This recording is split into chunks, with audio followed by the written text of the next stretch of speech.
Olá, meus amigos, um dia de muita paz para todos nós.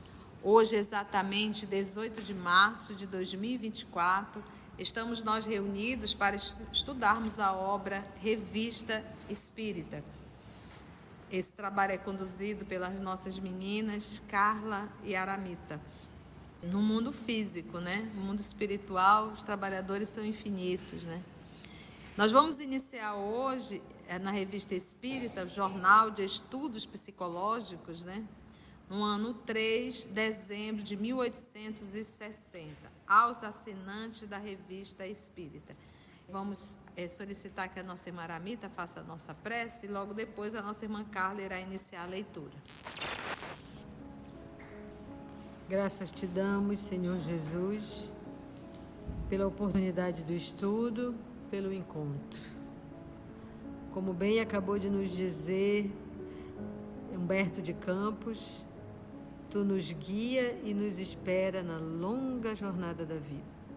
Ainda temos uma longa estrada a percorrer. Ajuda-nos, Senhor, que ao adentrarmos na estrada que leva até ti, que a gente saiba se esforçar, persistir no trabalho que gera paz, no trabalho que tem o aval da consciência. Tu sabes, Jesus, quantos milênios nos desviamos e quantos milênios tu esperas por nós. Quantos desacertos e desvios de caminho e tu ainda nos amando e nos esperando. Ajuda-nos, Jesus, que possamos, a partir de agora, confiar em ti e fazer a nossa parte nesse trabalho, que um desses trabalhos que nos orientam, que nos dão força, que nos mostram e nos incentivam a persistir no caminho, é essa obra maravilhosa que esse espírito Allan Kardec se desdobrou e se consumiu em vida para chegar até nós. Então, dá-nos o respeito por essa obra, o carinho por esse estudo e que a gente possa caminhar até ti, que espera por nós desde sempre, que assim seja. Então, iniciando dezembro de 1860. Aos assinantes da Revista Espírita. 3 anos de existência devem ter sido suficientes para os leitores desta revista conhecerem o pensamento que preside a sua redação. E a melhor prova de que tal pensamento tem a sua anuência está no constante aumento do número de assinantes, consideravelmente acrescido neste último período. Mas o que para nós é infinitamente mais precioso são os testemunhos de simpatia e de satisfação que diariamente recebemos. Seu sufrágio, seu voto, é um encorajamento para prosseguirmos em nossa tarefa, trazendo ao nosso trabalho todos os melhoramentos cuja utilidade a experiência nos irá mostrar. Como no passado, continuaremos o estudo racional dos princípios da ciência do ponto de vista moral e filosófico, sem negligenciar os fatos. Mas, quando citamos os fatos, não nos limitamos a uma simples narração, divertida talvez, mas certamente estéril, se a eles, aos fatos, não se junta a pesquisa das causas e a dedução das consequências. Por isso, nos dirigimos às pessoas sérias que não se contentam em ver, mas que, antes de tudo, querem compreender e dar-se conta do que veem. Aliás, a série dos fatos logo se esgota se não quisermos cair nas repetições fastidiosas, porquanto todos giram mais ou menos no mesmo círculo e nada de novo ensinaríamos aos nossos leitores quando lhe disséssemos que em tal ou qual casa fazem as mesas girar mais ou menos bem. Para nós, os fatos têm outro caráter. Não são histórias, mas temas de estudo. E os mais simples em aparência, muitas vezes podem dar lugar às mais interessantes observações. É a mesma coisa que ocorre na ciência comum, em que um pezinho de erva encerra, para o observador, tantos mistérios quanto uma árvore gigante. Eis porque, nos fatos, consideramos muito mais o lado instrutivo que o divertido e nos prendemos aos que nos podem ensinar alguma coisa, independente de sua maior ou menor estranheza. Como a gente sabe, a revista, o jornal que ele fala, né, de estudos espíritas, ele se atém, como ele disse, não só para divertimento, mas ele pega os fatos que acontecem, tanto que os membros assinantes, os membros correspondentes, mandavam notícias que se relacionassem com o espiritismo e ele publicava e comentava. Quando não, ele, como a gente viu no mês de novembro, a história da Maria de Agreda, ele só traz uma parte do volume da biografia dela e ele diz, esse fato que acontece com a Maria Agreda é de bicorporeidade e não só acontece no espiritismo. E ele manda a história tal qual está na publicação para os assinantes terem conhecimento disso e saberem que isso acontece desde sempre. Ele não comenta, ele não refuta, ele não faz nada porque não precisa. E outras vezes ele pega o fato, né, e vê se isso é possível, se isso está dentro da ciência. E muitas vezes a gente já viu na revista que ele diz, eu tomei conhecimento, nós tomamos conhecimento na sociedade. Quando não, ele diz, não sei se é verdade, só soube disso por tal e tal fonte. Então, esse é uma forma dele de esmiuçar os assuntos e mostrar que a vida espiritual, o mundo dos espíritos interfere no nosso. E aí ele vê que ele privilegia os princípios da ciência, o ponto de vista moral e filosófico, para tudo ter um estudo sério. Aí ele diz, as mínimas coisas podem dar um estudo sério se você estiver disposto para isso. Muitas vezes, com dúvida, ele questiona, ele pede esclarecimentos de São Luís, né? A gente viu vários casos. Apesar do número considerável de assuntos de que já temos tratado, estamos longe de haver esgotado a série de todos aqueles que se ligam ao Espiritismo, porque, quanto mais se avança nessa ciência, mais o horizonte se amplia. Os que nos restam por examinar fornecerão material por muito tempo ainda, sem contar as notícias mais recentes. Há muitas que adiamos propositadamente, a fim de somente abordá-la à medida que o estudo dos conhecimentos permita compreender melhor o seu alcance. Assim, por exemplo, abrimos hoje maior espaço às dissertações espíritas espontâneas, porque as instruções que encerram, na maioria, podem ser muito mais bem apreciadas do que numa época em que apenas se conheciam os primeiros elementos da ciência. Outrora, teriam sido julgadas apenas do ponto de vista literário, deixando passar despercebidos uma porção de pensamentos úteis e profundos, porque tratavam de pontos ainda desconhecidos ou mal compreendidos. Por isso que a gente viu já a partir de outubro as dissertações bem maiores. De antes eram 2, 3, aí já ficou 6, 7.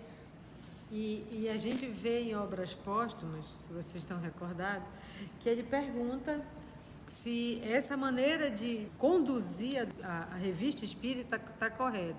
E o espírito responde para ele que ele tem que fazer de tal forma que possa atrair tanto os letrados, os intelectuais, como as pessoas que querem ler primeiramente por curiosidade, ou seja, tem assuntos que são mais fáceis, né? Tem textos que são mais curiosidades, mas que dá um estudo, ele consegue fazer isso, e tem assuntos que são mais profundos. Então, ele foi fazendo tudo isso conforme ele ia fazendo, ia vendo a receptividade do público, e também os espíritos orientavam ele, olha, desse jeito está certo, vai, para não ficar tudo só estudo.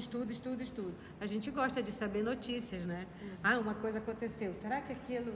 Agora me lembrei, aquele que se suicidou numa casa, embora perguntar de São Luís, como a Carla falou. E aí vão tendo as notícias e as pessoas, tanto, e aí é essa preocupação, e como a tia também gosta de falar, quando você está numa palestra, você está no estudo, para não falar palavras difíceis, para que seja compreensível para todo mundo, né? O mais letrado vai compreender e o menos letrado também vai compreender. Então, ele teve também essa preocupação na revista. A diversidade dos assuntos não exclui o método, e a desordem é apenas aparente, pois cada coisa tem seu lugar justificado. A variedade repousa o espírito, mas a ordem lógica auxilia a inteligência. O que nos esforçamos por evitar é fazer de nossa revista uma coletânea indigesta. Certamente não temos a pretensão de fazer uma obra perfeita, mas esperamos, pelo menos, que seja levada em conta a nossa intenção. Nota: aos senhores assinantes que em 1861 não quiserem receber a revista com atraso, rogamos a gentileza de renovarem sua assinatura antes de 1º de janeiro próximo. Isso é porque o ano vai acabando e ele já está preparando para o novo ano. Quando ele fala aqui, é interessante, a diversidade dos assuntos não exclui o método. Né? Porque lembra que quando Kardec ia para a reunião, ele já ia com as perguntas formuladas. E aqui, a partir desse momento, ele passou a deixar mais, como ele diz aqui, ó, assim, por exemplo, abrimos hoje maior espaço às dissertações espíritas espontâneas, né? Então, ele não direcionava, ele não evocava o espírito tal, ele deixava vir de forma espontânea. Aí aquilo, ele diz assim, ó, a diversidade dos assuntos não exclui o método.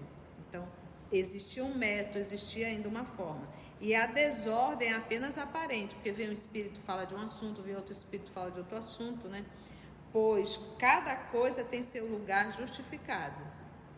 Então, pode até estar em desordem, mas é uma desordem aparente. Depois que ele vai montar, que esse era o trabalho dele, ele vai ver que os assuntos estavam interligados, né?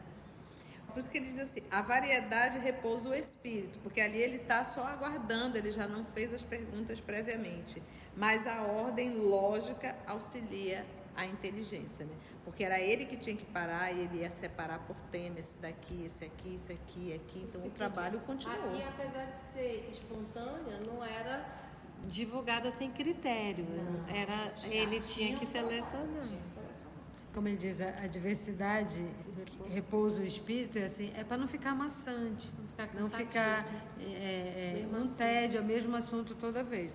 E ele vai, se a gente que acompanha 58, 59, 60, está vendo mais dissertações, menos comentários, menos ele falando, isso está errado, isso não está errado, uma vez ou outra que precisa, e aí ele se posiciona. Boletim da Sociedade Parisiense de Estudos Espíritas. Sexta-feira, 26 de outubro de 1860, Sessão Geral. Comunicações diversas. Primeira, leitura de uma comunicação recebida pela senhora M sobre a pergunta: se Deus criou todas as almas semelhantes, como é que de repente há tanta distâncias entre elas? Segunda, leitura de várias comunicações recebidas pelo senhor P, médio de Sanches, uma assinada por Homero, apresenta um fato notável que pode ser considerado uma prova de identidade: a revelação espontânea do nome de Melesigênio, sob o qual Homero era primitivamente designado. O nome era desconhecido pelo médium. Essa dissertação, a gente já viu, está na revista de novembro. Terceira, análise de uma carta do Sr. L. de Troyes, no qual relata fatos notáveis de manifestações físicas espontâneas ocorridas em 1856 com uma pessoa dessa cidade e que lembram os de Bergzabern. Os de Bergs a Berne estão na revista de maio de 1858. Não está no canal, mas vai estar. Em breve. E os espíritos de Bergs a Berne é uma cidade na Alemanha e conta a história de espíritos batedores.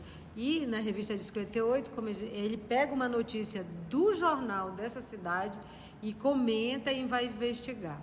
Aguarde que já está no canal.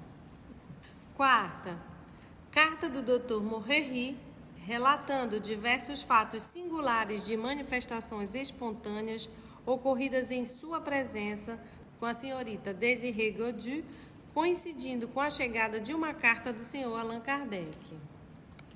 Também o Dr. Morrery e a senhorita Désirée Godu já são conhecidos nossos desta revista, onde, desde março de 1860, ela é uma médium de cura e procura o Dr. Morrery para ajudá-la nesse processo e orientá-la. O Dr. Morrery era um médico famoso nessa época na França e ele se dispôs a fazer essas anotações e ele escreve várias cartas para o Allan Kardec, que ele é um assinante correspondente da sociedade, e ele conta os fatos, as curas impressionantes que acontecem com a Désirée.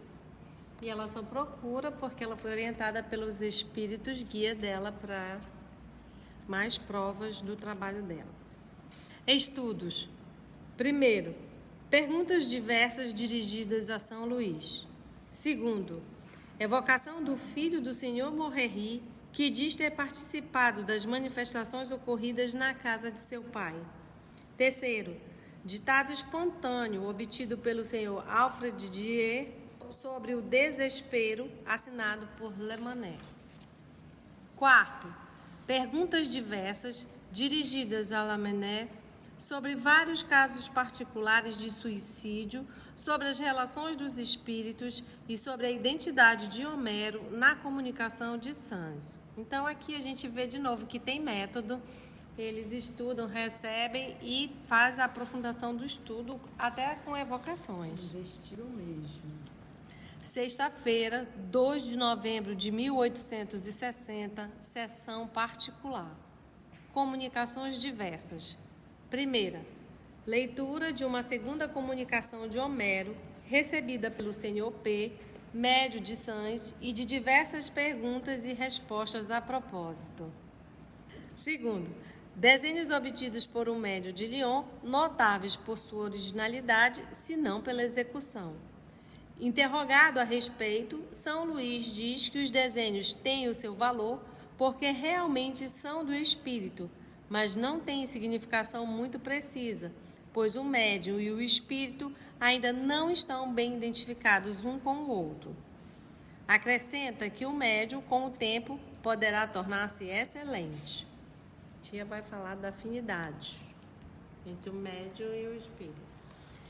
Porque essa é a combinação fluídica, Carlinha, é a combinação fluídica. Quando a gente fala em afinidade é o gosto do que você gosta.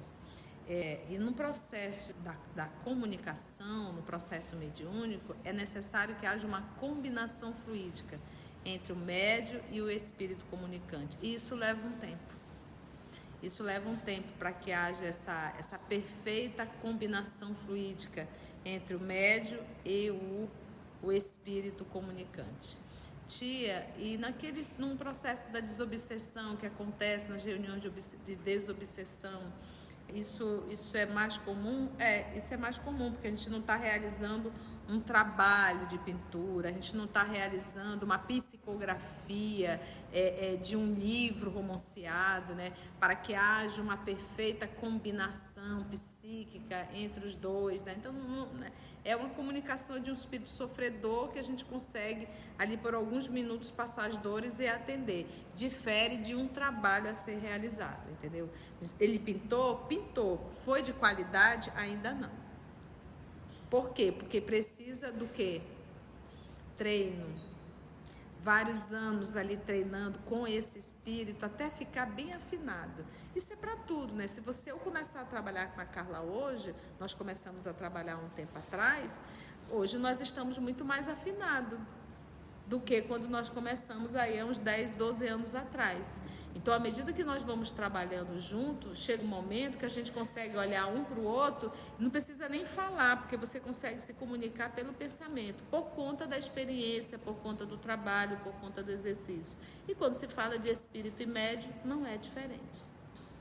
E o que ele diz aqui, ó, desenhos notáveis. Mas aí a gente fica vendo quando São Luís diz, ainda não tem significação muito precisa, porque eles ainda não estão bem identificados.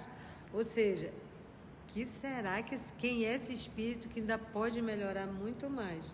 E o Chico também, quando começou, ele psicografou um monte de coisa, aí o Emmanuel disse, joga fora, que isso era só teste. Aí ele, mas tá tão bom, joga fora, obedece. Estudos. Primeiro, perguntas dirigidas a São Luís. Primeiro, sobre a fórmula de afirmação para a identidade dos espíritos. Segundo, sobre o papel do homem na moralização dos espíritos imperfeitos. Terceiro, sobre a aparição dos espíritos na forma de uma chama. Quarto, sobre o valor dos desenhos enviados de Lyon. Quinto, sobre o transporte dos objetos materiais pelos espíritos, sua elevação do solo e sua invisibilidade. Tudo isso perguntado a São Luís. Pulou aqui o segundo, mas é conforme o original. Terceiro estudo, exame da questão de saber se os espíritos podem operar o transporte de objetos a um recinto fechado e através de obstáculos materiais. O Sr. L. faz observar que tais questões se prendem aos fenômenos das manifestações físicas com os quais a sociedade não deve ocupar-se. O presidente responde que a pesquisa das causas é um ponto importante que se liga diretamente ao estudo da ciência e entra no quadro dos trabalhos da sociedade. Todas as partes da ciência devem ser elucidadas. Outra coisa é ocupar-se dessas pesquisas teóricas ou fazer da produção dos fenômenos objeto exclusivo. Aliás, acrescenta, podemos referi-los a São Luís, rogando dizer-nos se considera a discussão que acaba de ocorrer como tempo perdido. São Luís responde: estou longe de encarar vossa conversa como inútil. Olha, tinha importância, porque como estava ainda levantando as bases da ciência, os pressupostos ainda dessa nova ciência, aí é como ele diz, tem que ver tudo como um todo. Se vê só uma parte, não dá. E ele diz aqui, bem na introdução, que ele vê tanto a parte científica, como a parte filosófica, como a parte moral. Ora, se as manifestações físicas, que não são feitas por quem está encarnado, e sim por um desencarnado, então isso sim é da alçada do espiritismo. E eles não vão ficar falando sobre o fenômeno, vão para as causas, os detalhes mais intricados. Quarto estudo, evocação de Charles Nodier. É solicitado a continuar o trabalho começado. Responde que lhe dará continuidade na próxima vez. Lembra a solenidade do dia num belo ditado espontâneo. Atendendo a um pedido, dita uma breve prece própria para a circunstância. É feito um apelo geral, sem designação especial, aos espíritos sofredores que possam estar presentes, convidando-os a se manifestarem. O espírito de um homem altamente colocado em vida, falecido há 2 anos, apresenta-se espontaneamente e, por sua linguagem ao mesmo tempo simples e digna, testemunha os bons sentimentos de que se acha agora animado e o pouco caso que faz das grandezas humanas. Responde com complacência e benevolência às perguntas que lhe são feitas.